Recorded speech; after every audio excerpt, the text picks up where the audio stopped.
It starts with a $100 bill tucked under a coffee cup. Not a bribe, not yet. Just a gesture from a grateful client. A real estate developer named Harmon, who shook your hand after you buried a zoning dispute in paperwork so dense the opposing counsel gave up after 7 months. The $100 is sitting there on the glass table of a 34th floor conference room in Chicago, and you slide it into your pocket before the paralegal can see it. You tell yourself it's a tip. The kind of thing that happens between gentlemen. You went to Northwestern Law. You graduated 6th in your class. You clerked for a federal judge who called you the sharpest analytical mind he'd worked with in 19 years. You tell yourself men like you don't get compromised by $100. You're right. It won't be the $100 that compromises you. You are 29 years old when you join Callaway and Marsh, a litigation firm on the 41st floor of a building whose lobby has marble floors and a fountain nobody looks at. The founding partner, a silver-haired man named Terrence Marsh, tells you during your first week that the law is a tool. Not a temple. Not a cause. A tool. He says this the way a carpenter talks about a hammer, without romance, without apology. You nod, because you are 29 and you have $194,000 in student debt and a 1-bedroom apartment where the radiator knocks all winter. You tell yourself you'll do good work here, that the tool metaphor is just cynicism from a man who's been practicing for 40 years. You keep the clerkship letter in your desk drawer, the one that says you are exceptional. You read it sometimes before bed, the way people read scripture, not for new information but for the feeling it provides. The billing system teaches you everything. 2,200 hours per year is the expectation. That's 42 billable hours per week, minimum. A senior associate named Declan walks you through the firm's time tracking software on your 3rd day. He speaks in a low voice, close to your ear, as though the room is listening. He says, a research task should never be logged under 2 hours, regardless of how long it actually takes. He says, client calls round up to the nearest quarter hour. Always. He says it the way someone tells you how to load a dishwasher, instructional, domestic, utterly without drama.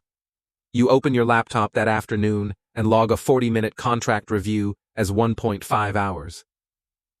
Your hand doesn't shake. That surprises you.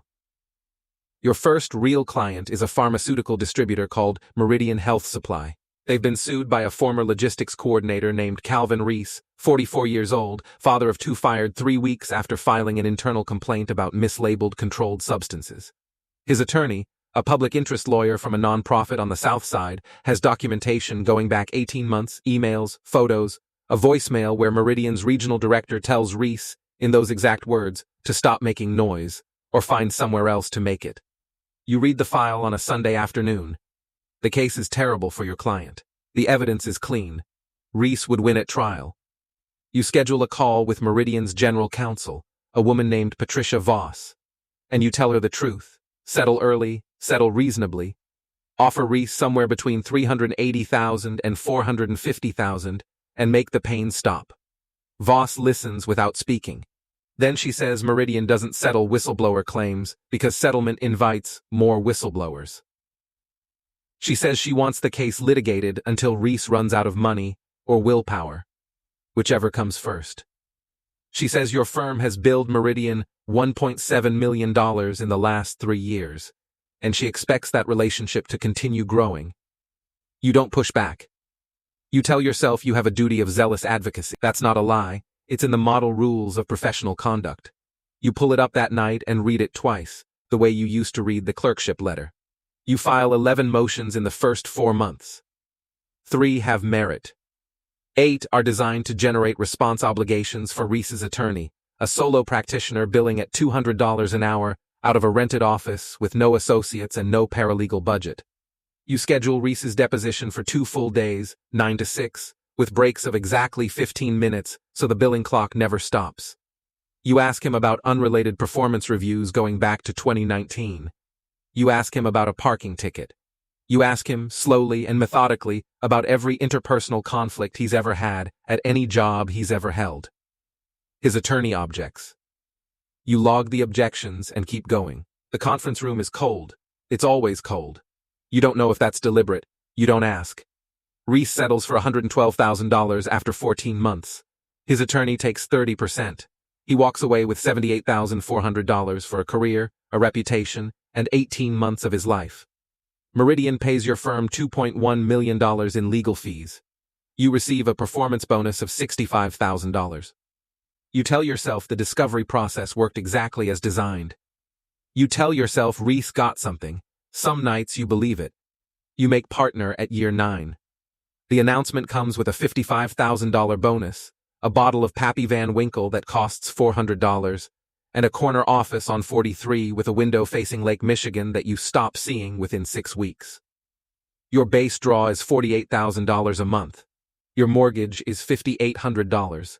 Your daughter's school is $39,000 a year.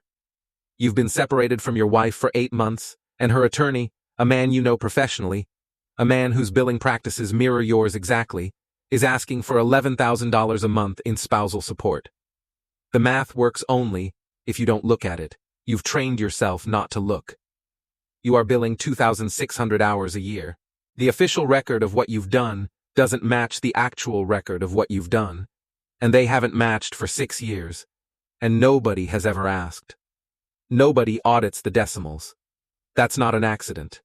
The system produces partners who understand that a week has exactly as many hours as it needs to have.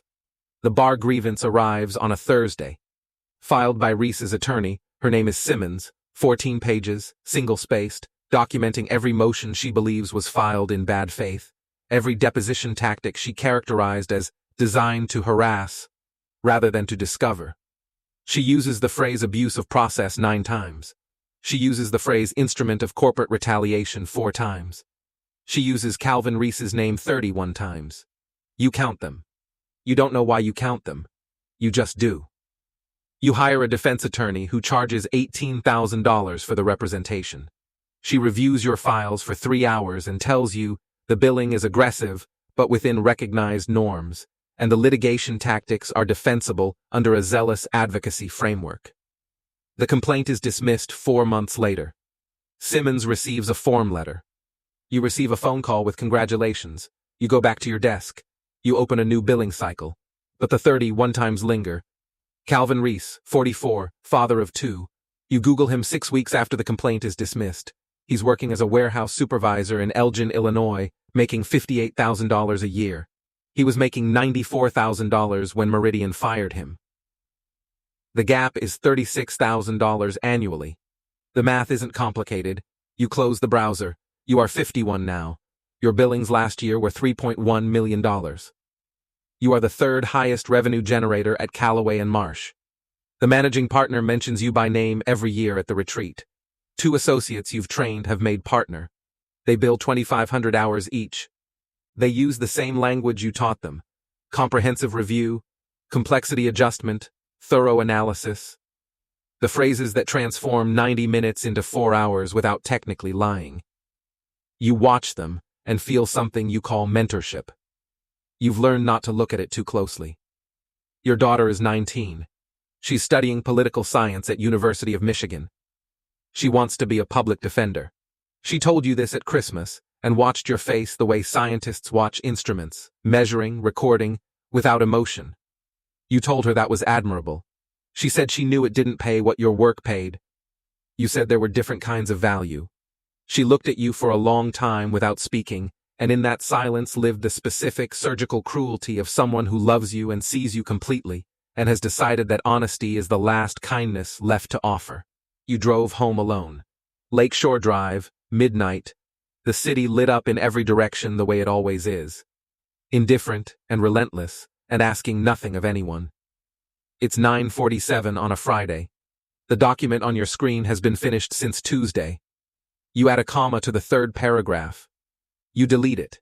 You log the interaction as a quarter hour, 112.50 cents, billed to a client whose in-house counsel will sign off on the invoice without reading past the total. You've built 4 hours onto this today. Nobody audits the decimals.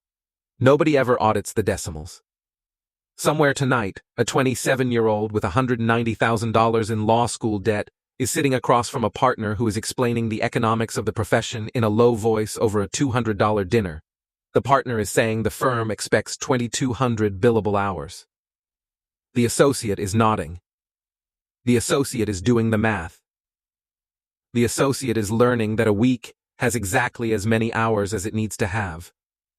The comma stays deleted. The billing entry stays logged. The third glass of wine goes down clean. The machine doesn't need you specifically. It just needs someone willing to sit in this chair.